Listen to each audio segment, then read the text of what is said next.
Can you please tell me your name and today's date? Sister Lois Jablonski, October 5th, 2020. Thank you. Can you please tell me a little bit about where you grew up and where you went to school? Okay, I grew up in Bayonne, New Jersey. I went to St. Mary's School for grammar school, and I went to Holy Family Academy for high school. Thank you. And let's move on to a little bit about your parents. Well, my parents were wonderful. They gave us a gift of faith. They loved us. They were always with us. They were our basketball coach, our Girl Scout leader. They were always involved with all our activities, and it was good. The normal family.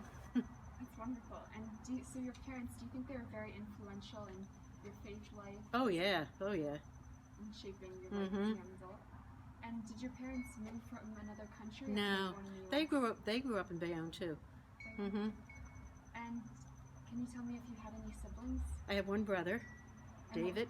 David? And any fond memories that you could share with me? I think the fondest memories I have with David is our summers at the shore. The beach was our home. We played, buried each other, swam, dove in the waves. He was into lots of sports. I liked sports. So we were always around together. He's only a year and a half older. I know you said you were very into sports as a child. Can you elaborate on that? Okay, when I was in high school, I played varsity basketball. Wow. That was probably the only sport I played. And you said you were a part of Girl Scouts? I was a Girl Scout for like 10 years. Wow. I loved it. I was a brownie. What's the next one? Cadet? Junior. Senior. Yeah, it was fun. I loved it. That's great. And did you do that with friends in your neighborhood? We all stuck together. That's great. And did you continue your friendships into high school? I have. I keep in contact with quite a few. That's great. And can you tell me some things you would do with your friends outside of high school? Okay, we would, in Bayonne, we had what we called Broadway. And we used to walk on Broadway in and out the stores, maybe stop for a soda or an ice cream cone. That was the height of our excitement, I guess. We did simple things. We weren't into everything that the kids are into today. Right. We went to church together. That's great. So as a friend group, you kind of like fostered each other's religious relationship with God. Yep. That's amazing. And going back to high school, can you tell us a little bit about what was going on in the world at that time, some historical... Okay, the first thing that I remember is John F. Kennedy's death. Everybody was in such shock at that point and being glued to the TV. And then we got into the Vietnam War. That was probably my high school, those 4 years. Then later on, of course, we had 9/11, Superstorm Sandy, which I was living on the beach at that time. Wow. My house was on the beach. And so we've been through a lot. Definitely. And going back to the Vietnam War, how did that impact you directly in high school? Did you know someone? I only knew the boy across the street, Stephen Morley. He was killed there. But I really didn't know anybody. My brother wasn't drafted or anything. No family members were in it. And going to John F. Kennedy's assassination, that was obviously a very sad time for the country. And how was that, like, when you were experiencing that? Was everyone very nervous around you? Well, I can remember my mother and father crying, which would affect me. Right. Your parents don't cry. And just them watching and being so sad about it. Yeah, and just, as you said, seeing someone you love so much as your parents, having that emotion.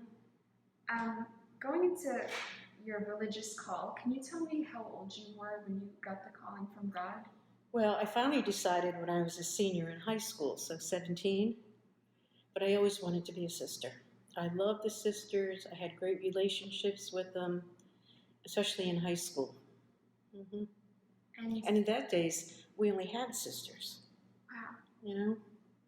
And when you were maintaining these closer relationships with the sisters at your school, what part of it was very influential in your life? Did they take you on retreats or just being in the class itself? In those days, we didn't go on retreat. It was just individual relationships. How you doing? Come down, sit down and talk to me. let's have lunch. Right. Yeah. So they definitely played a huge Mm-hmm. impact Oh, in definitely. so many students' lives, I can tell. Can you tell me like the first convent you joined as a sister and a little bit about your experience? Okay, I entered the Sisters of St. Joseph of Philadelphia in September of 1967. And I did my novitiate there for 2 years, professed my first vows, and then I taught in Philadelphia for a year, and then came right up to Jersey. Wow, that's great. Yeah. And when you were going through the process before you made your vows, what were like some key moments in that time period? Were there any difficulties that you faced? Well, you always have the doubt, should I or shouldn't I?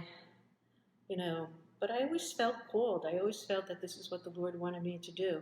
So after 53 years, I'm still doing it.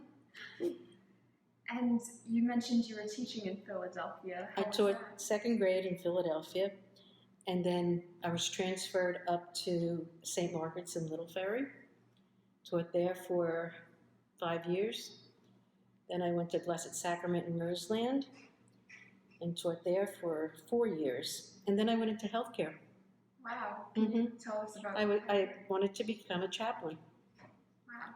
So I studied what they call clinical pastoral education and got certified as a chaplain, went to school, got my master's. Yeah. That's great. Where did you get your master's? Iona. Iona. And then I got another master's in Union Theological Seminary in New York. Wow. How long did it take for you to get your master's in each field? Not long, because we did it every Friday in Iona. My Master's of Divinity at Union, I did for fun. Because, healthcare can get to you after a while, Right. watching people die and be sick. So I went into New York 2 or 3 times a week and studied theology. And would you say, obviously, as you said, healthcare can be a very difficult field. Was there a certain moment in particular that made you want to switch more to studying the theology and getting your master's in that? Well, the theology was in psychiatry. It was psychiatry and religion. So that kind of helped me keep my head on straight and to deal with life issues. Mm-hmm. And after you received your master's, can you tell us a little bit of experience you had in like the psychology field as a I really didn't have that much because I didn't go on to get my license. Okay. Yeah.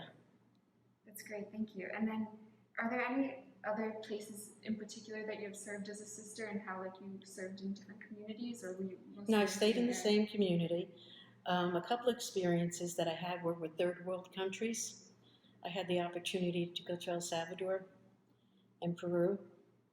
So they were very significant places for me to work with third world countries. I bet. That must have been a very important experience. Can you tell me a little bit about them? Well, put your life in perspective, that's for sure. Right. Because we here in the United States have everything, milk and honey, and we have it. In Peru, we didn't even have a toilet. Right. So, things are tough when you're on another planet. And it just opens your eyes and makes you more grateful for what we have. Absolutely.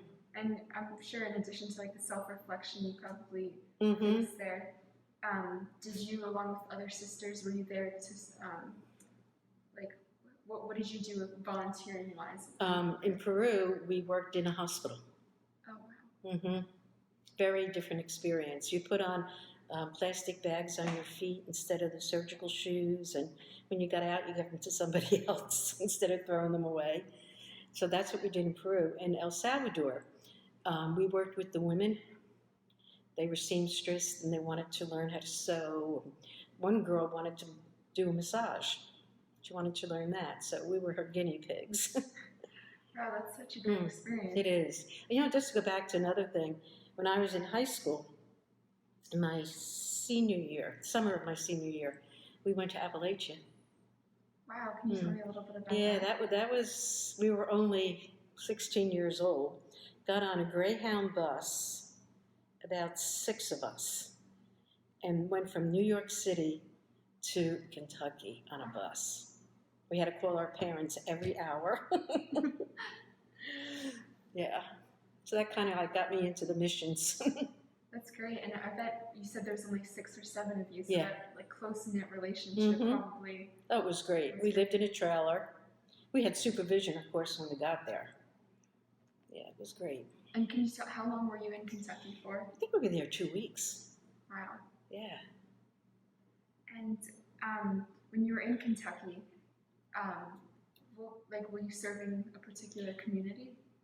We worked with Monsignor Biding, who just went into the fields, into the mountains, and tried to help people.